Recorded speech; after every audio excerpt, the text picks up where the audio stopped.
apa komputer hidup yang suaranya tuh yang nggak karuan. Kamu ya katanya, kamu sudah ganggu tempat anakku lewat katanya gitu. Itu semen basah yang kayak baru diaduk gitu, ngucur di jendelanya penuh.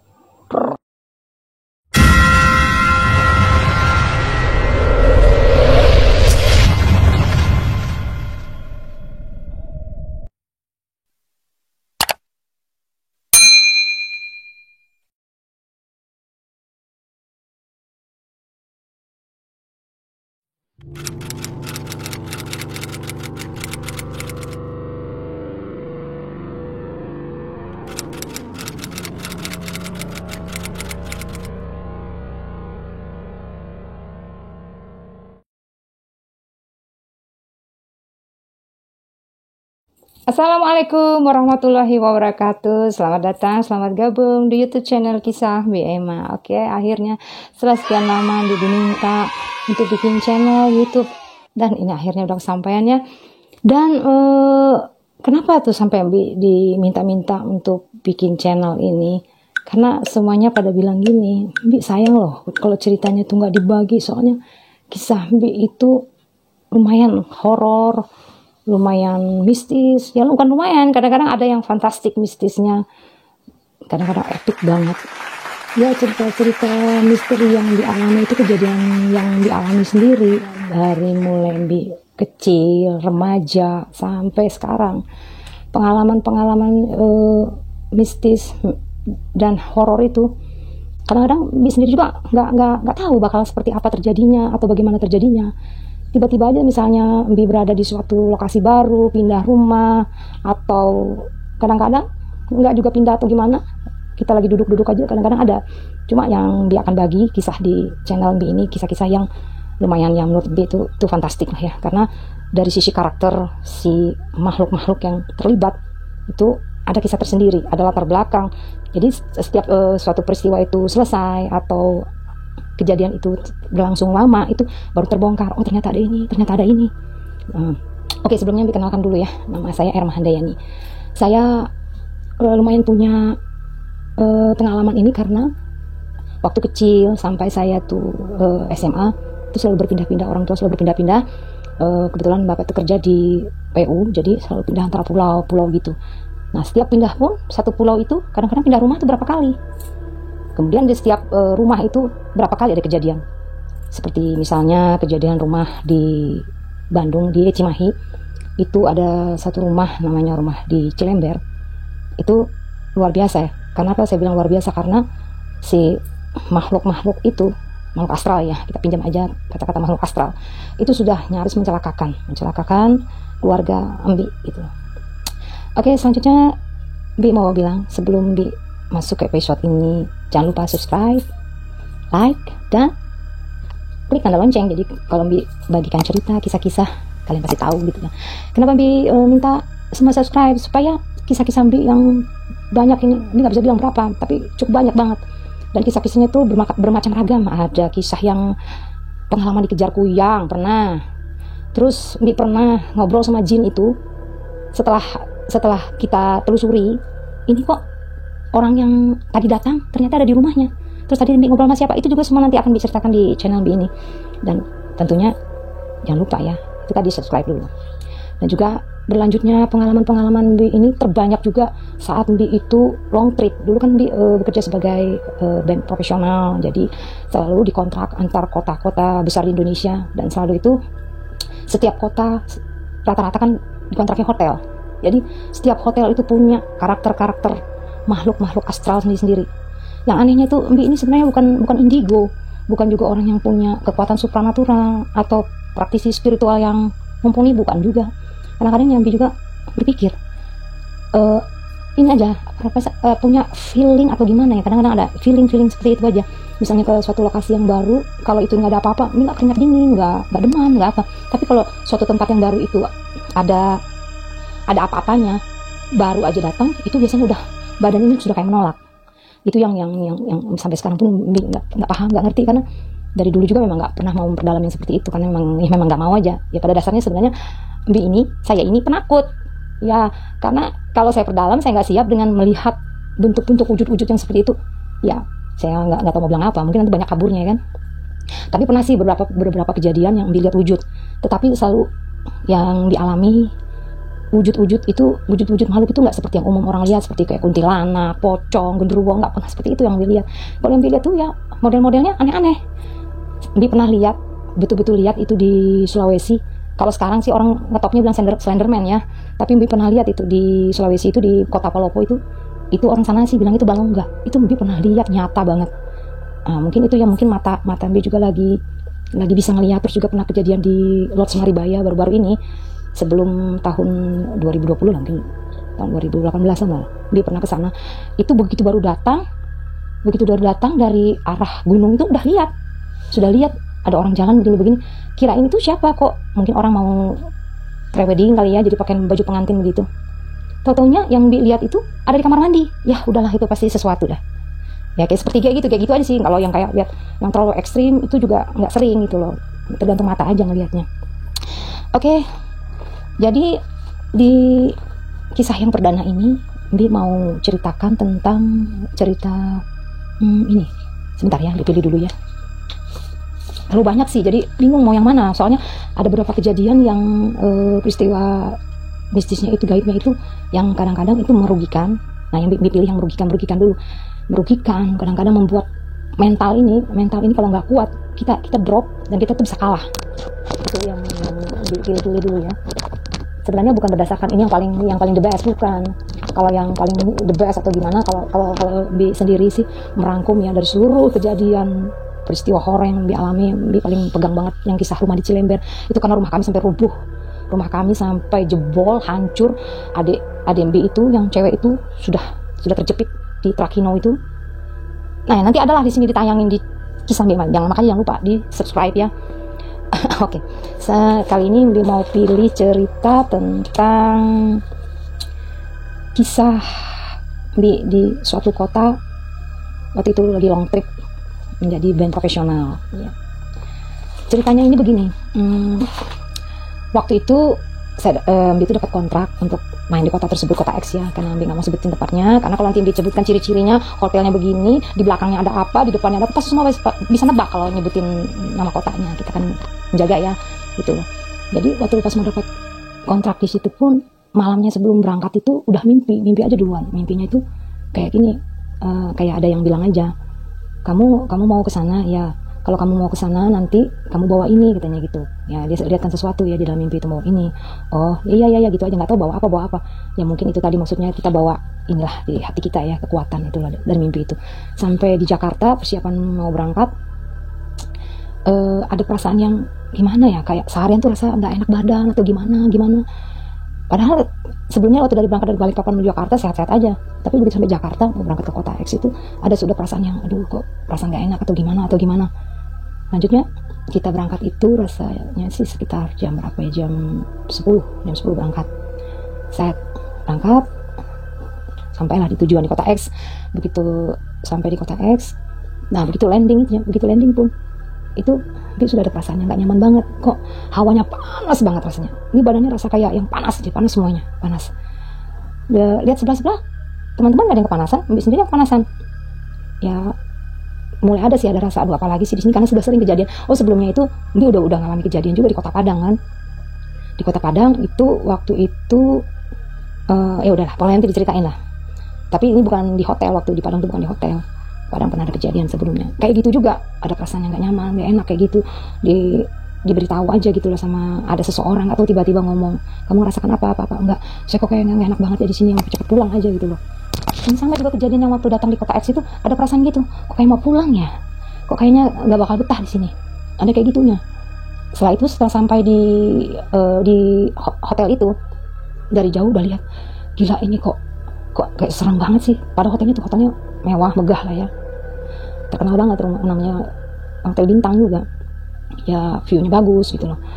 Aduh kok kayak ngelihat, kok matanya langsung ngelihatnya tuh ke pojok yang atas banget, di belakang kayak gitu, kok ada yang kayak pohon besar gitu, kok langsung mata kok ke situ ngelihatnya. Setelah turun dari mobil, barang-barang dibawa turun, masuk ke dalam lobi. Semuanya udah pada masuk, Mbi masih di depan. Mau ini aja lah, kayak gimana ya, mau merasakan ada apa sih di luar. Mbi kepanasan, panas banget kan. Maksudnya di mobil yang ada AC itu kepanasan. Apakah sama gitu loh, begitu masuk nanti di AC yang di dalam juga kepanasan. Begitu masuk ke dalam lobinya itu kayak panasnya tuh sudah, ini kayak kena cabai, di sini kayak kena cabai, sini juga. Nah, karena sudah kebiasaan lama udah begitu, kalau sudah namanya di sini ada kayak kena cabai gitu, panas yang kayak harus cepet dikasih air, dikasih lotion segala macam. Itu udah tahu di sini ada, pasti ada. Tapi nggak nyangka kalau kejadiannya bakal sespektakuler begitu. Jadi setelah kita beresin barang keluar dari mobil, datang manajer ngasih tahu, kalian nggak ini ya, nggak istirahat ya, malah langsung main farewell katanya gitu. Loh, kaget aja. Kita kan besok kalau datang beres-beres dulu barang-barang segala macam. Loh, masa gitu Pak? Iya, ini sudah jam berapa lagi Pak? Kalau nggak salah waktu itu udah jam 2-an, udah jam 2, kita harus cek sound jam 4, nggak ada waktu untuk istirahat. Ya udah barang-barang kalian, kata manajer, masukin aja dulu ke kamar semua, nanti langsung ke pub aja untuk cek sound. Begitu diomongin seperti itu, kita kan dikasih tahu turun tuh ke tempat kamar kita. Dia udah berat, kok semakin menuju ke kamar yang kami mau tempati, kok semakin kaki ini berat banget, dan rasa panas itu udah nggak ketahan banget. Ini nggak, padahal di ruang ber-AC, Bi cari koran untuk kipas ini, panas banget, panas gitu loh. Udah gitu jalan masuk lurus, Bi udah lihat lorong, di dalam lorong menuju ke kamar itu aja udah ada rasa kayak tabrakan kayak gitu, kayak hawa nggak enak gitu loh. Semakin demam itu udah mulai demam, meriang. Aduh, kayaknya aku demam deh, ini demam banget, ini nggak tahan banget, dan kayaknya nggak tahan deh, ikutan ke pub, mau istirahat aja. Aduh mak, kenapa mak, kamu kan baik-baik aja tadi. Teman-teman ngomong gitu, aduh jangan gitu dong, lo gimana, aku demam banget, ini kakiku aja udah sampai yang berat banget. Ya udah cepet masuk. Jadi begitu masuk, barang-barang langsung ditumpuk aja di kamarnya, karena 2, dia ke 1 blok begitu. 1 blok, kamar depan itu cuma ada 1 pintu gitu ya, masuk kayak gerbang masuk itu. Di dalam, begitu masuk ke dalam tuh ada dua kamar blok. Kamar kanan, kamar kiri, kamar kanannya untuk cewek, kamar kiri untuk cowok. Nah, di dalam kamar itu nanti ada ruangan lagi gitu, tapi ada pintu utamanya 1 untuk masuk, ya kayak model apartemen gitu. Begitu masuk, barang-barang udah mencar aja, yang cowok masuk kamar cowok, yang cewek. Jadi komputer leadernya itu masih ditaruh aja, padahal itu kan mau dipakai malam kan ya, mau dipakai malam untuk dia kan masih sampling lagu segala macam, digeletakin gitu aja. Siap-siap udah mereka mau cek sound karena diburu-buru waktu, nggak nyangka mau farewell malam itu juga. Jadi begitu dibilangin mau latihan, mau farewell, ya di band itu dia termasuk yang dituakan lah ya di situ. Jadi apa-apa kadang-kadang keputusan selalu minta, ini gimana nih, ini kita di performance-nya gimana, ini di stage gimana gitu loh. Ini demam lagi ibarat intinya, padahal mendadak lagi yang kita harus tampil. Aku nggak kuat banget, jadi ngomong sama leader, please Wan, aku nggak kuat banget Wan, kayaknya aku nggak bisa deh. Udah rasanya badan ini demam, meriang, kepanasan, nggak tahu dari mana ya dapat sakit yang kayak model begitu. Di jalan juga nggak ada ibarat yang how ekstrim, kita biasa-biasa aja, nggak ada hujan, nggak ada apa. Jadi setelah dia bilang nggak tahan banget, dipegang badan dia, memang panas, mulai panas badan panas, meriang begitu. Terus udah, lu tiduran aja deh, kata leader tuh, ntar kalau misalnya agak enakan lu nyusul aja. Sepertinya nggak enakan sih, ini nggak bakal enak, mungkin sampai malam kayaknya nggak bisa tampil. Aduh, kata mereka, janganlah sampai gitu dong, please, minum obat dulu dah, minum apa kek. Kalau sih sudah ada feeling sih ya dalam hati aja, aduh kalau yang kayak gini sih udah pernah kejadian sekali yang kayak gitu, demam yang begitu, itu pernah sampai berlangsung sekitar 10 hari waktu pulang dari tempat wisata di Bandung itu. Setelah dibawa ke tempat mama, baru mama yang ya bacain atau apa semua itu, baru itu hilang. Dan itu juga sudah pernah kena teguran sih waktu di Bandung, ada supir taksi yang bilang, mbak diikutin katanya gitu kan. Ya saya yang kayak gitu kan nggak tau percaya sih, soal bacaan aja. Tapi waktu itu udah nggak tahan juga sih, ya tetap juga harus ke mama gitu loh. Mama tuh ya bisa sih gitu, udah dibacain, udah saya lagi. Nah, kejadiannya waktu di tempat yang ini, di kota X ini, sama kayak gitu demamnya. Ini kepala muter-muter sampai yang kayak yang ruangan itu gimana, kayak drop banget. Setelah nggak lama itu teman-teman ke pub semua, ninggalin Mbi sendiri di kamar. Barang-barang juga masih berserakan, nggak ada yang diberesin. Terus kata awalnya, ini kunci pintu ya, katanya itu pegang. Ini soalnya barang-barang masih berserak semua nih, barang-barang anak-anak nih. Iya, gue pegangin dah, gini, lo pergi aja semua dah, aku istirahat dulu, nanti minum obat gitu, siapa tahu nanti enakan dikit. Setelah mereka pergi, udah kunci pintu, udah tutup pintu, lihat cek kamar kiri, kamar kanan udah gak ada yang lagi yang keluar atau gimana. Baring lah. Nah, baring itu juga masih ada barang-barang anak band yang lama kan, disingkirin, tidurlah di tempat yang seadanya itu. Tapi sambil dalam hati ada, ini kamar kok berantakan, hancur-hancuran banget, kotornya luar biasa, ampun dah kotornya. Karpetnya itu aja, baunya minta ampun. Jadi waktu baru datang pun tadi, waktu belum masuk, dia sudah muntah di depan, muntah sebelum masuk kamar itu. Begitu masuk lebihnya lagi, udah ngelihat karpetnya kayak gitu penuh dengan yang bau banget, muntahlah di situ. Jadi itu, sudah gitu, dalam hati udah ngomong, ini bakal aku bersihin, bakal aku copot karpetnya semua dirombak, susunan kamarnya pun harus dirombak, nggak bisa kayak gini. Kalau kayak gini, udahlah, nggak sanggup di sini. Ada dalam hati udah ngomong gitu, kayak sebel banget nih kamarnya seperti ini. Selanjutnya, setelah sekitar 15 menit lah Bi sendirian di kamar itu, baru aja mau ngerebahin kepala karena sakit banget, Bi dengar di kamar sebelah, di kamar cowok. Jadi dari kamar cowok itu kalau keluar dari kamar cewek itu kan ada ruang besar connecting gitu untuk masuk ke kamar cowok. Jadi masih kedengaran karena pintunya juga dibuka, kamar yang cewek juga dibuka, jadi kedengaran suaranya. Kayak orang lagi ngoprek-ngoprek bareng, kayak orang beres-beres. Sempat duduk juga sih. Oh, tadi waktu Bi cek terakhir kan gak ada siapa-siapa udah di kamar sebelah. Ini kuplak-kuplak kayak gimana sih, kayak orang beres-beresin barang atau lempar-lemparin gitu. Jadi ya Bi sih spontan aja ngomong, "Wan, kamu masih di situ, Wan? Wan?" Bi ngomong gitu kan. Nggak dijawab lagi. Jadi udah karena penasaran, Bi berdiri aja dikuat-kuatin. Lihat ke sebelah, emang nggak ada siapa-siapa. Wah, ini udah mulai nih tambah kayak semeriwing gitu. Apalagi kan emang jendelanya dibuka, udaranya lagi mendungnya tuh yang mendung banget, mulai gelap gitu. Jadi kamarnya jadi agak gelap. Jadi nyari ketekan lampu yang untuk kamar cewek juga belum ketemu. Jadi suasana yang di kamar cewek itu gelap. Kalau kamar sebelah sih agak terang, udah dinyalain lampunya. Begitu lihat di sebelah nggak ada siapa-siapa, dia udah ada berpikir perginya ya, kabur ya. Ya, jadi pas baru datang tadi itu, baru nyampe itu, dia sempat sih ganti baju dulu, nggak pakai baju dari berangkat tadi karena kan waktu berangkat pakai celana jeans ketat gitu, lagi sakit kan nggak enak, jadi udah ganti baju tidur, dia pakai selimut. Jadi begitu sampai yang baring lagi, kedua kalinya mau baring lagi, kayak itu nyata banget sih ngelihat komputernya leader itu udah ditaruh di bawah, kabelnya aja masih kegulung gitu, udah dicolok. Nah, satu ada komputer di kamar, memang dari hotelnya, di kamar tuh ada komputer satu. Jadi ada dua susun komputer dalam keadaan posisi mati semua. Gak berapa lama kemudian itu ada suara komputer hidup yang suaranya tuh yang gak karuan, kayak yang ribut banget. Langsung Bi duduk gitu, apaan sih? Apa itu? Itu kan? Jantungnya udah tuk gitu loh. Suaranya kayak gitu, komputernya bunyi. Begitu Bi duduk, kabur nggak ya? Dalam hatinya, kabur nggak ya? Mau kabur nggak kuat lagi. Aduh, gimana nih ya? Mau nelpon nggak mungkin lah, diangkat pasti suara musik nggak kedengaran. Hanya minta tolong teman. Aduh, gimana nih? Mau lari, mau kabur ke sana, mau cari baju aja udah rasanya badan lemes betul, yang udah kaki udah nggak kuat untuk gerak. Tapi Bi penasaran, takutnya memang ada di setel atau di mana, terus gimana? Jadi Bi ke sebelah lihat komputer itu yang bunyi tadi. Begitu Bi ke sebelah melihat, aduh, ampun, itu di layar itu nggak ada. Biasa kalau sampling lagu dia juga lihat itu kayak ada yang kayak musik itu kan, yang kayak detak gitu loh, apa sih warna-warna kayak gitu. Ini enggak, itu suara sampling musiknya yang dibikin sama leader itu muncul tapi nanti ngejuit, dan layarnya itu warna hijau, dua layar laptop komputer itu di kamar itu dua-duanya warnanya hijau terang. Nah udah pas ngeliat kayak gitu, yang terus nyalanya kedip gitu, masuk balik ke kamar, ambil tas masih pakai baju tidur.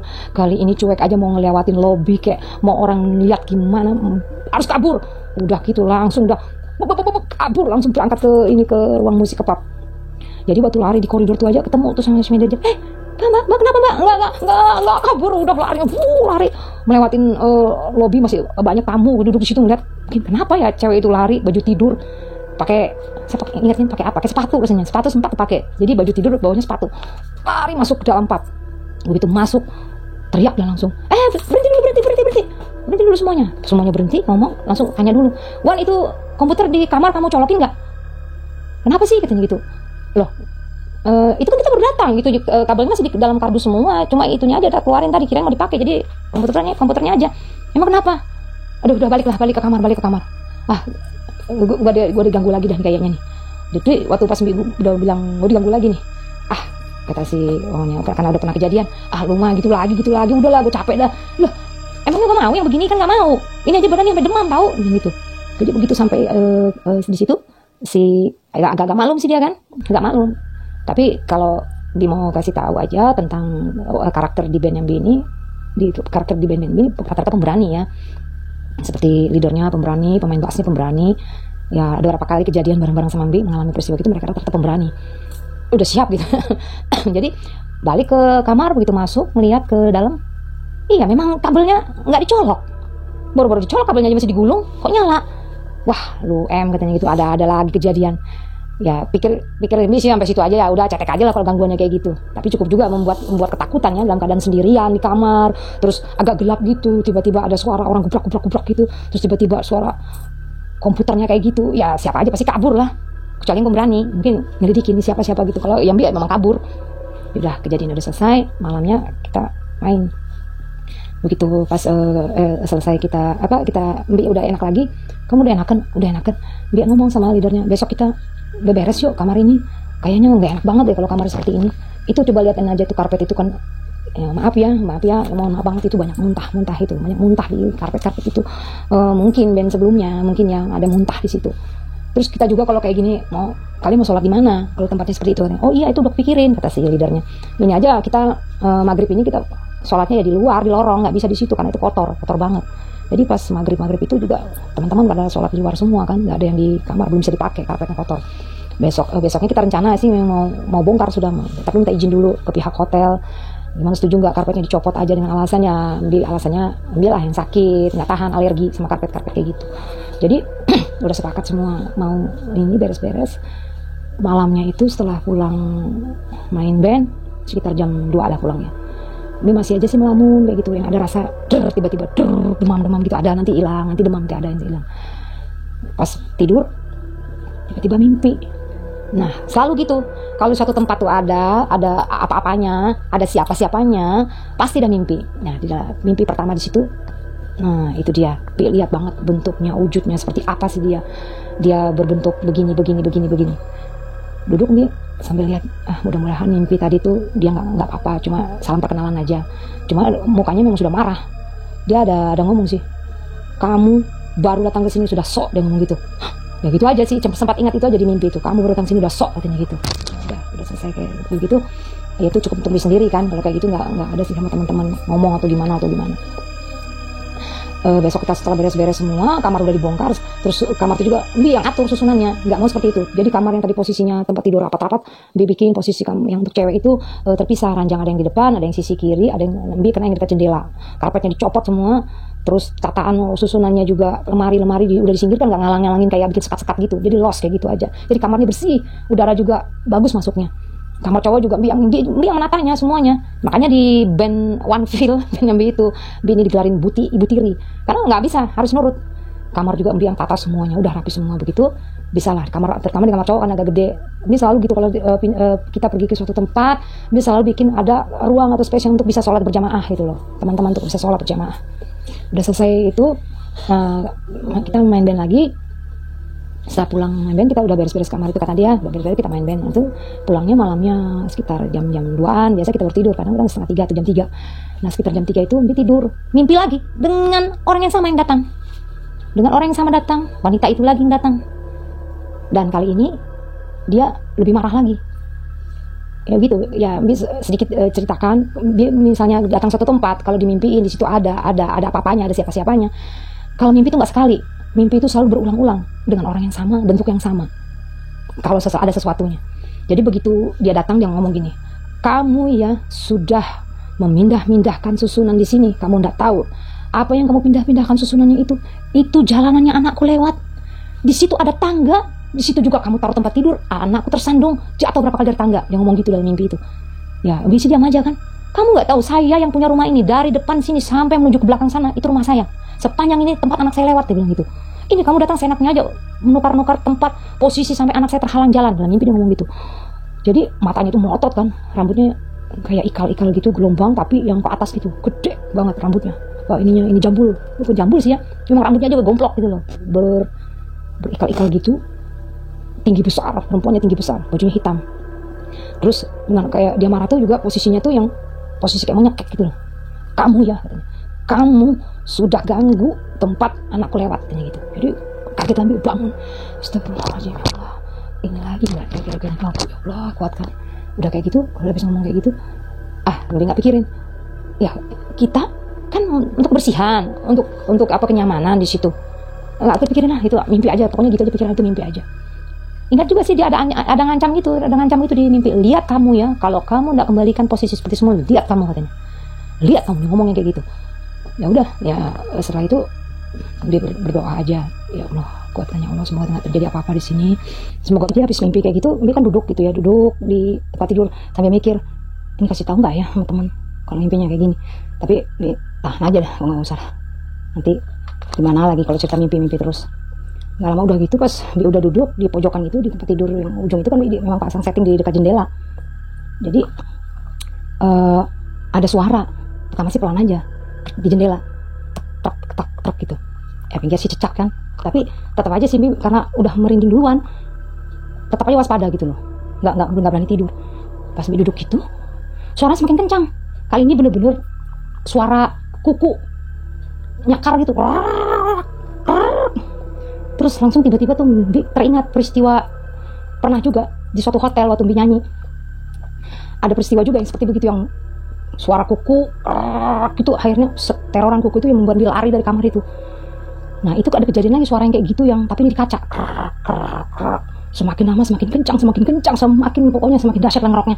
Nggak tahan lagi, dibangunin teman yang ranjang di posisi depan. Bangun dong. Gitu dia bangun, dia juga langsung dengar, apaan tuh mak? Apa mak? Kita agak rame gitu, yang satunya bangun juga teman. Jadi kan bertiga duduk di tengah, itu sambil ngedengerin suara itu, suara yang kerak gitu. Jadi pas sudah gitu, karena bertiga kan dia berani, wah nekat aja, dia maju, mau buka aja gordennya apa sih sebenarnya.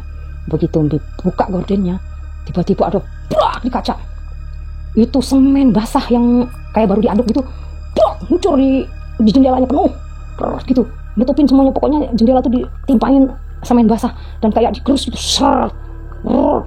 gitu. Itu langsung tiga-tiganya kabur ke kamar cowok, bangunin tidurnya, akhirnya semuanya bangun. Apa mak? Ayo cepet ke sebelah lihat. Semuanya akhirnya masuk kamar cewek, udah ngeliat semua itu, yang semennya luruh gitu, terus kayak yang sapu kayak tangan. Udah, akhirnya kita disuruh keluar semua ke balkon. Jadi di kamar cowok bisa keluar ke balkon, kalau kamar cewek nggak bisa. Jadi kita keluar semua ke balkon. Begitu sampai kita keluar semua di balkon, itu betul-betul kita ngeliat nggak ada apa-apa, dan sempat juga kita ngeliat ke bawah, semuanya kompak ngeliat ke bawah ke lantai dasar. Jadi kita tuh kan di lantai 5, jadi kayak gini nih gambarnya nih, ada sih yang digambar tapi jelek ya. Nah ini ilustrasi aja sih gambarnya gini. Nah gini nih, jadi di sini ini lantai 1, 2, 3, 4, 5, nih kamar kami di sini dua blok ini kamar di sini jendela, di sini posisi ranjang. Ini kamar cowok, ini ada pintu bisa keluar ke balkon, kayak gini kan ya. Nah kalau mau ke lantai 5 nih, dia agak ada turun sedikit, memang naik lift baru ke atas, baru ke sini. Kita semua berdiri di sini, lihat ke bawah. Di bawah ini nggak ada apa-apa. Kosong, nggak ada kegiatan apa-apa. Namanya kolam renang, ini kolam renang nih. Sini sepi, nggak ada kegiatan apa-apa kelihatan. Nggak ada atas, di bawah nggak ada aktivitas, nggak ada manusia lah satupun. Udah gitu ya nggak mungkin juga di sini kalau ada orang kerja atau nyemen atau apa kelihatan. Udah lama si pemain bassnya itu kan pemberani, memang dia bawaannya memang pemberani sih. Dia langsung jadi di balkon itu kami dekat dengan hutan yang dilihat dari waktu baru datang. Mata kami fokusnya ke hutan itu aja. Nah itu dekat banget sama hutan itu. Posisinya sisian aja sama blok kami itu. Soalnya blok kami satu blok kami sebelah itu pantry untuk anak band makan, sebelahnya langsung hutan itu. Di atas balkon itu si pemain bass itu teriak, "Lo," katanya gitu, "lo ya mau nakut-nakutin kami ya? Gua nggak takut," dia bilang gitu. Pas pemain bassnya ngomong kayak gitu, wah pokoknya saya nggak percaya. Di ujung itu kan ada tumpukan sapu. Kita kalau nyapu kan sapunya taruh di luar, taruh di pojok di luar itu sapunya itu nggak tahu api dari mana bakar ijuknya itu, apa ininya ya, helai-helainya itu terbakar semuanya. Apinya naik gitu, nggak lama ya udah dipadamin kan ya, apinya takut ada apa-apa, padamin. Leadernya kami udah gini-gini dia, men lu jangan kayak gitu men, katanya gitu, lu somprang men, gitu. Kita bicara dulu lah, jangan kayak gitu lah. Jadi udah semuanya masuk. Bos dia ngomong masuk semua gitu. Ini ada perasaan udah, aduh sepertinya nih bakal ada nggak nyaman banget ini.